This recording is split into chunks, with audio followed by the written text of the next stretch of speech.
Segunda-feira passada eu falei sobre a dor de ser mulher, sobre a fragilidade, a vulnerabilidade e o preço que o corpo feminino paga neste mundo. Mas essa é só metade da história. E eu estaria sendo injusta com o meu sexo se eu parasse por ali. Porque existe também uma beleza em ser mulher. Uma beleza que não está na maquiagem, não está na aparência da pele, não está no que o mundo vende como empoderamento. É uma beleza mais funda. É a beleza de demonstrar a glória de Deus através da sua feminilidade. A capacidade que a mulher tem de pegar algo feio, caótico, desorganizado e transformar em algo bonito, ordenado, habitado. Ser mulher não é um acidente nem uma condição inferior. Repara numa coisa, onde há uma casa bagunçada, suja, desorganizada, muitas vezes basta a presença real e o cuidado de uma mulher para que aquilo vire um lar. Não é mágica, é uma habilidade real de enxergar ordem onde há caos e trabalhar para que aquela ordem venha à tona. E essa capacidade, ela vai muito para além da organização da casa, convenhamos, né? A mulher tem inúmeras capacidades. Ela molda mentes ao educar os filhos, não só ensinando fatos, mas formando caráter, moldando como aquela pequena alma vai enxergar o mundo, vai refletir Deus e vai servir ao próximo. Ela influencia silenciosamente ou abertamente pessoas grandes e pequenas, poderosas ou não. E nós sabemos que a história está cheia de decisões que foram tomadas após uma boa conversa com uma mulher, com uma esposa, com uma mãe, uma conselheira e assim por diante. A mulher embeleza espaços e relações, leva conforto a quem sofre, organiza o que estava disperso, cria beleza em detalhes que muitos não percebem, mas que sentem falta quando não existem. E isso não é um estereótipo raso, é um padrão que atravessa culturas e séculos. Se você já está gostando desse assunto, curte esse vídeo e fica até o final, porque vai valer a pena, tá bom? Gênesis 2 conta como Deus criou o homem do pó da terra, mas a mulher ele formou de uma forma diferente. Quem lembra como foi?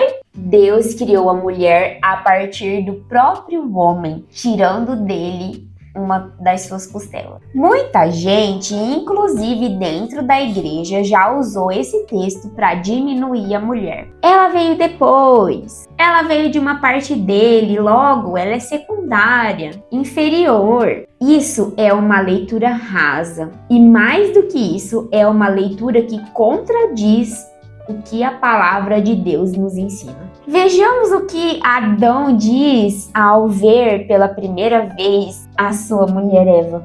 Em Gênesis 2:23 nós lemos: "Esta é osso dos meus ossos e carne da minha carne." Esse brado não é uma declaração de superioridade, é uma declaração de identidade compartilhada. Adão está dizendo: ela é da mesma substância que eu, ela não é outro tipo de ser, ela é exatamente igual a mim em essência. Curiosamente, vários teólogos reformados observam que Deus criou as coisas com uma progressão: luz, céu, terra, animais, homem e mulher. Para Herman Bavinck, isso não significa que a mulher seja menos, mas justamente o contrário. Ela representa o ápice da criação humana, a última obra criativa de Deus antes do seu descanso. Bavinck escreve que a humanidade só é completa quando o homem e mulher convivem juntos, porque ambos refletem a glória de Deus de maneira complementar. Vamos comparar isso com outras culturas antigas. Em muitas cosmogonias do Oriente Médio e do mundo greco-romano, a mulher era vista como um ser constitutivamente menor, quase um não-homem, uma versão incompleta ou defeituosa do humano pleno. Essa é, por exemplo, a visão que aparece um pouco depois na filosofia grega, com Aristóteles chamando a mulher de um macho deficiente. A Bíblia rompe com isso radicalmente. A mulher ser feita do homem, ter sido feita do Adão, não é uma prova de inferioridade. É prova de igualdade, de valor e dignidade. Ela não foi feita de outro material ou de uma substância menor.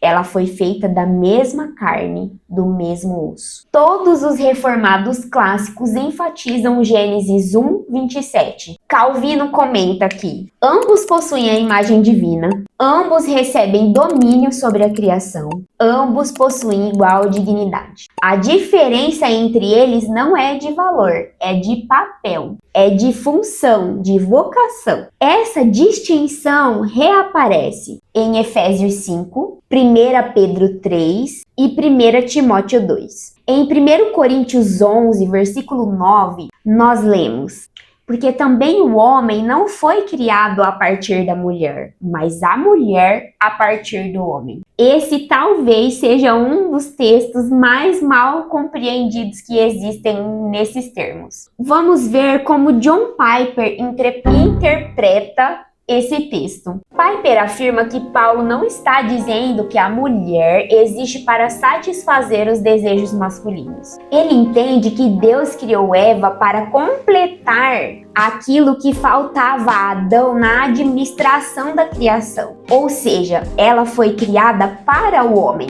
Isso significa que ela é uma auxiliadora correspondente. Gênesis 2:18. E não como serva. A palavra hebraica ezer é extremamente importante. Os reformados insistem que essa palavra não significa assistente inferior, por exemplo, porque o próprio Deus é chamado de ezer. Mais de 10 vezes no Antigo Testamento nós podemos ver essa palavra sendo atribuída ao próprio Deus. O Senhor é o nosso auxílio. Logo, Eva recebe um título que frequentemente pertence ao próprio Deus. Ela auxilia porque é forte, não porque é inferior. Nós vemos também em Gênesis 1:18 que ela é uma ezer, uma auxiliadora correspondente, kenegdo. Ezer kenegdo, uma auxiliadora correspondente. Significa alguma coisa como igual diante dele, face a face, homem e mulher, um de frente para o outro, face a face.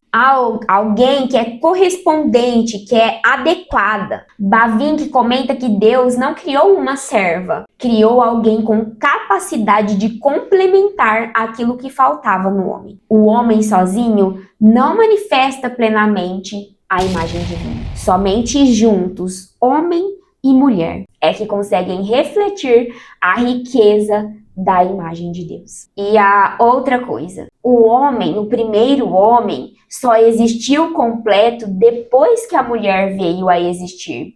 E hoje, todo homem que nasceu de uma mulher. Ele veio primeiro, mas agora ele só vem ao mundo através dela. João Calvino comenta repetidamente que Deus escolheu mulheres para cumprir papéis decisivos na história da redenção, demonstrando que a sua graça e o seu chamado não é exclusivo do sexo masculino. Isso nos leva ao ponto mais alto desse vídeo. O próprio Deus, ao se fazer carne, escolheu vir ao mundo através de uma mulher. Gálatas 4:4 diz que quando chegou a plenitude do tempo, Deus enviou o seu filho, que foi nascido de uma mulher. Isso não é um detalhe acidental. É Deus honrando de forma definitiva o nosso corpo e o papel feminino, usando exatamente aquilo que tantas culturas desprezam e aquilo que nós falamos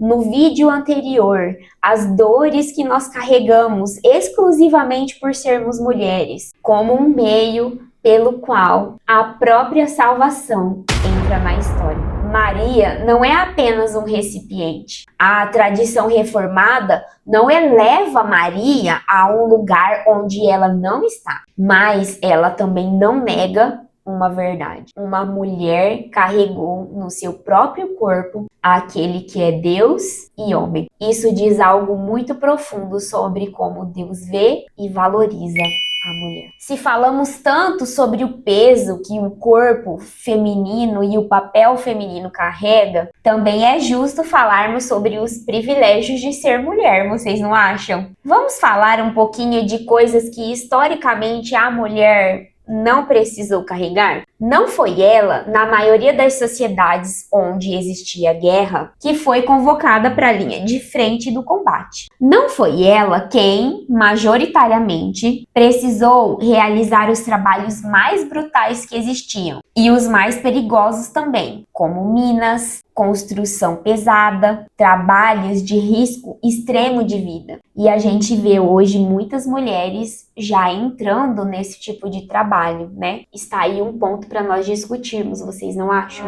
Foi a mulher que em muitas culturas, inclusive na lei mosaica, que protegia viúvas e mulheres em geral, que era visto como alguém a ser protegida e não colocada na linha de frente do sacrifício físico. Isso não anula a vulnerabilidade que nós falamos no vídeo anterior. Pelo contrário, ilustra bem o porquê ela existe. Precisamente porque o corpo feminino carrega a próxima geração. Se nós eliminamos a mulher, nós eliminamos a humanidade. O corpo da mulher e o papel feminino foi, historicamente, algo a ser resguardado e não exposto ao risco desnecessário. Ser mulher, então, vamos recapitular, né? Não é ser uma versão inferior ou incompleta do homem. É um chamado com um design específico. Gerar vida,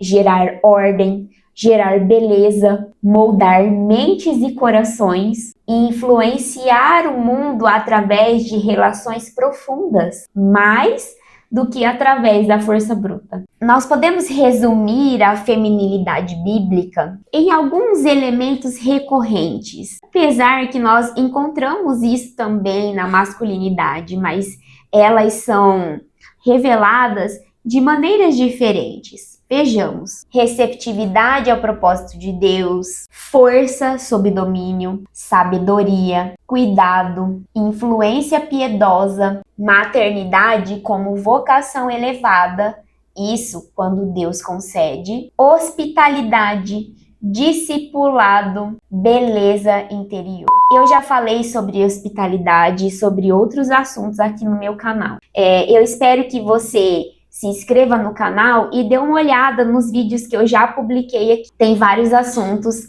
que eu acredito que pode abençoar a sua vida. Em 1 Pedro 3, há um destaque sobre a questão da beleza da mulher, que fala da importância do nosso coração e do nosso interior, um interior santificado e voltado para a piedade. Isso não exclui a nossa beleza exterior e o nosso cuidado com o nosso corpo, mas sempre precisa estar sujeito à piedade. E nunca há uma autopromoção, a uma sensualização ou algo como a cultura diz que nós devemos nos vestir e nos comportar e parecer. Nós podemos ver que ser mulher é uma vocação que tem um peso próprio e uma beleza própria. Uma vocação dada por um Deus que formou a mulher da mesma substância do homem e que mais tarde escolheu vir ao mundo através do corpo de uma mulher. Há alegria genuína nisso.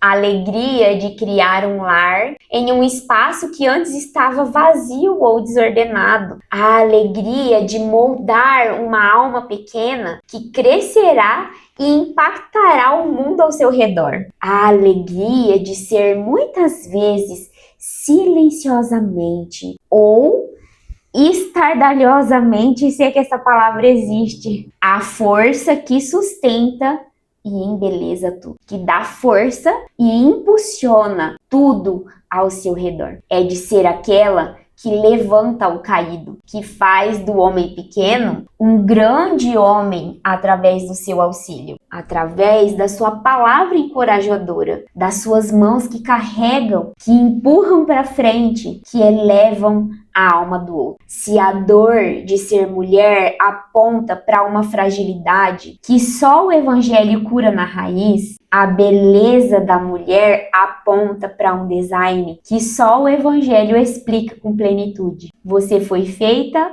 à imagem de Deus, da mesma substância do homem, para refletir com a sua própria vocação a glória dele. Agora me comenta aqui, qual característica feminina você mais vê Deus usando na sua vida para trazer ordem e beleza ao seu redor? Eu vou responder essa pergunta com a minha opinião nos comentários. Espero você lá. Não esqueça de curtir, comentar e compartilhar. Se inscreve no canal se você ainda não é inscrito e ativa o sininho para não perder os próximos vídeos. Comenta também qual assunto você gostaria de ver aqui, que eu vou estar fazendo um vídeo sobre, tá bom? Deus te abençoe e até o próximo vídeo, segunda-feira que vem, às 10h30. Tchau, tchau!